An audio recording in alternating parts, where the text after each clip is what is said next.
दीपावली क्यों मनाते हैं? कि 14 साल राम के वनवास के बाद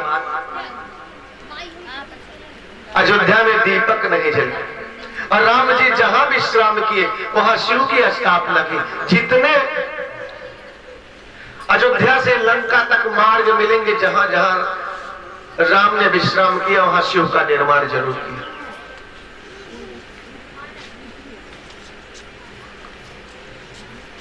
क्योंकि राम ने दिखाया एक कि कैसे सच्चे पुरुष का कर्तव्य क्या होता है, इसीलिए उनका नाम पड़ा मर्यादा पुरुषोत्तम राम। उन्होंने सत्य को अपनाया तो शिव को पाया। शिव को पाना बड़ा आसान है। आपने सुना कि महात्मा जी है, महात्मा हम ही में से महात्मा बनते, चोर बनते, चिनार बनते हैं, साधु बनते हैं, डाकू खूनी बनते हैं। हम में और महात्मा में अंतर क्या है? केवल एक बात, मनसा वाचा कर्मणा, मन वाणी और कर्म का। हम मन में सोचते और कुछ है और कहते और कुछ है, रहते कहीं और है, बताते कहीं और है।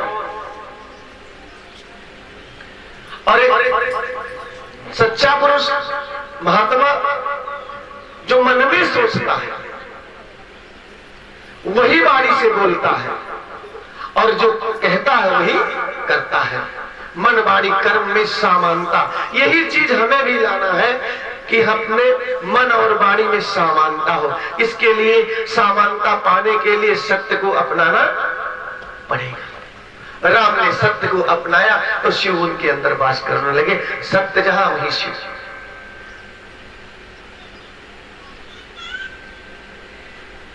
और सारे मनोरथ सिद्ध हो गए। राम जी आए, 14 वर्ष के बाद लोगों ने दीपक जलाया और इस दीपावली को कहा जाता है देव दीपावली। आपने सुना होगा देव दीपावली। देव दीपावली क्यों कहते हैं?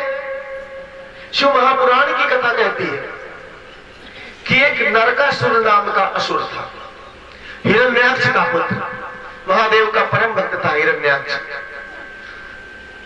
नरकासुर नाम का एक असुर था जिसने ब्रह्मा जी की तपस्या किया और तपस्या किया तो ब्रह्मदेव प्रकट हुए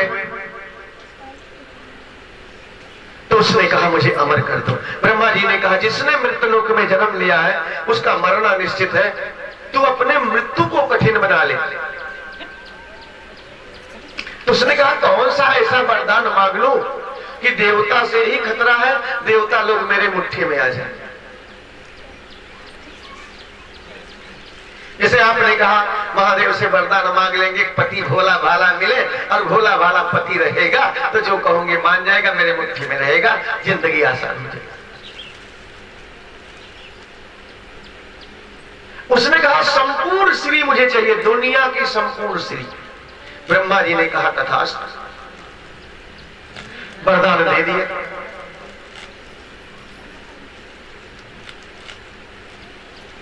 अब उसने जागा किया,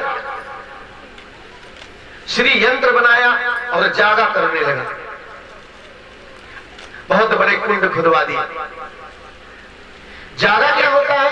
एक होती है यज्ञ, एक होता है जागा। देवता लोग, मनुष्य लोग, ऋषि महात्मा लोग यज्ञ करते हैं जिसमें सप्तधान, सप्तमृतिका, सर्व तीर्थ जल, सर्व औषधि, हवन सामग्री, घी, सारी चीजें पढ़ते हैं और स्वाहा बोला जाता है डालते समय। ये उजाली रात्र में होता है, पूर्णिमा को इसका समापन होता है, बहुत अच्छा रहता है ज्यादातर। और काली रात्र में निशाचर लोग, अवघड़ी लोग जागा करते हैं। जागा किससे किया जाता है? खून, कलेजी का टुकड़ा, मांस के टुकड़े से किया जाता है। रामायण में भी जागा आया है, शिव महापुराण में भी जागा आया है। सती जी जब जाती है अपने पिता के घर, उन्होंने देखा कि मेरे पति को स्थान नहीं मिला, मुझे नहीं मिला, उस जगह पे मूर्ति रखी है, हम लोग जिंदा और मूर्ति लगा दिए, मेरे पिता दुश्मन, मैं जहां मेरे पति का अपमान वहां मेरा अपमान, इनकी यज्ञ में पूरी नहीं होने दूंगी, इनके यज्ञ को जागा में बदल दूंगी। और मैया को जागा में बदलने के लिए चाहिए था खून, मांस का टुकड़ा, कलेजी का टुकड़ा। अब कहां से लाती? स्वयं कूद पड़ी और जब जली तो खून भी उसमें गिरा, मांस और कलेजी का टुकड़ा भी, जग जागा में बदल गया। रामायण में भी लक्ष्मण को शक्ति लग जाती, हनुमान जी संजीवनी लाते हैं और उसके बाद हनुमान जी के द्वारा लाई संजीवनी से जिंदा हो जाते हैं, मूर्छा खत्म हो जाती है लक्ष्मण जी की। मेघनाथ कहता अब मैं क्या करूं, शक्ति कहां से लाऊं? तो जाता है ब्रह्म शक्ति की उपासना करता, ब्रह्म शक्ति कहती एक बार चला लिया फिर नहीं, तो अपने कुल देवी निकुंभला देवी की जागा करने के लिए जाता है, काली रात्रि में ही अपने सैनिकों के साथ। मेघनाथ को, विभीषण को पता लगता, विभीषण राम से कहते हैं कि मेघनाथ करतिक जागा, हे प्रभु मेघनाथ जागा कर रहा है, अगर उसका जागा सफल हो गया तो फिर मेघनाथ को कोई मार सकता नहीं।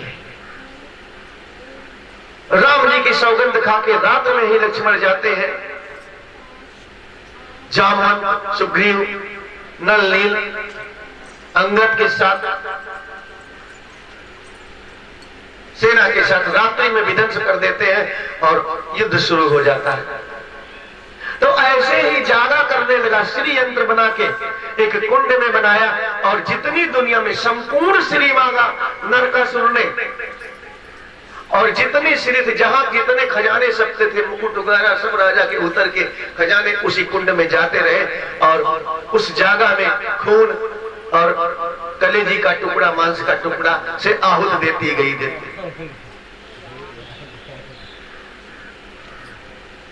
आपको भी श्री कहा जाता है कि आप भी घर की लक्ष्मी हो, और सब लोग जेवर पहनते हैं। और जितनी देवताओं की स्त्रियां थी, जब उसका असर पड़ा तो उसी माया पास में फंस गई और अपने आप चलती चली गई और उसके यहां जाके कैद कर लिया उसे।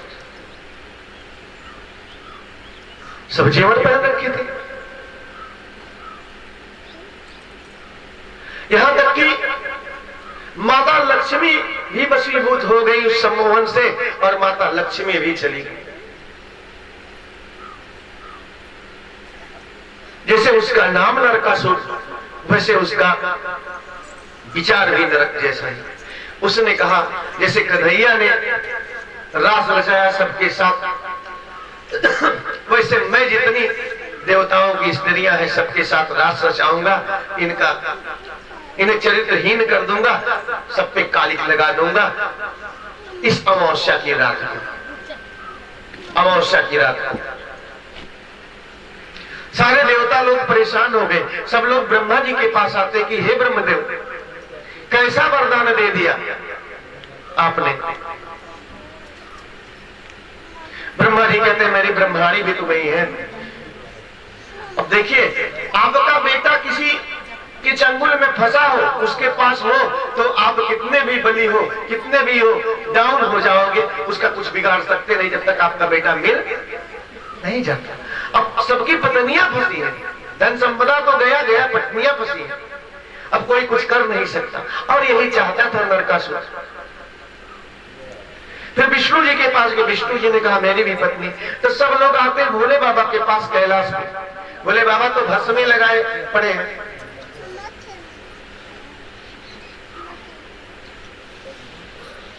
भस्मी लगाए पड़े भोले बाबा तो मस्ती में।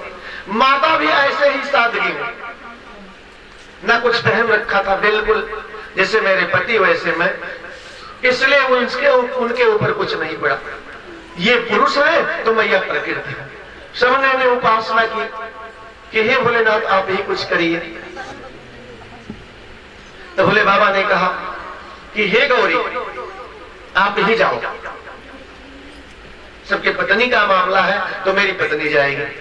मैया गई, नरकासुर का उपद्रव देख के सबको सम्मोहित होकर नचवा रहा था, सबके साथ दिन में जाती है, रात में रास रचाता, सबकी इज्जत के साथ खिलवाड़ करता कि इस अमावस्या की रात को काली रात बना दूंगा, इतिहास के पन्नों में अमर हो जाएगा दीपावली की रात। और उसके बाद मैया महाकाली के रूप में आ गई, उसके सारे जागा के जो सम्मोहन थे सबको तोड़ दिया, उसको दंडित किया और फिर सबको छुड़ाया। सबको छुड़ा के लाती है, सारे देवताओं की स्त्रियों को सबका खजाना मिल जाता, सबका ताज मिल जाता है, कैलाश पे हर्षोल्लास होता है। और रात्रि में, इस दीपावली के रात्रि में जो है वहां ज्योति जलाई जाती, सबकी लक्ष्मी आती है तो सब लोग दीपावली मनाते हैं। सारे जितने दीपक थे वो भी बुझ गए, क्योंकि जितनी ज्योति, जितने धन, दीपक को भी लक्ष्मी कहा जाता है, सब अंधकार छा गया था पूरी सृष्टि में। ये शिव महापुराण की कथा है। आप रामायण की कथा जानते हैं कि राम की आने की बात, लेकिन ये शिव महापुराण की कथा, मैंने कहा ये भी आपको बता दें कि ये भी देव दीपावली क्यों कहते हैं, तो आप जान लीजिए कि हाँ, देव दीपावली इसलिए कहती है, सारे देवताओं ने दीपावली मनाई, सबकी पत्नियां मिली, ज्योति जगमगाई और उल्लास के साथ दीपावली मनाई, इसीलिए इसको देव दीपावली कहा जाता है। बोले उमापति महादेव की।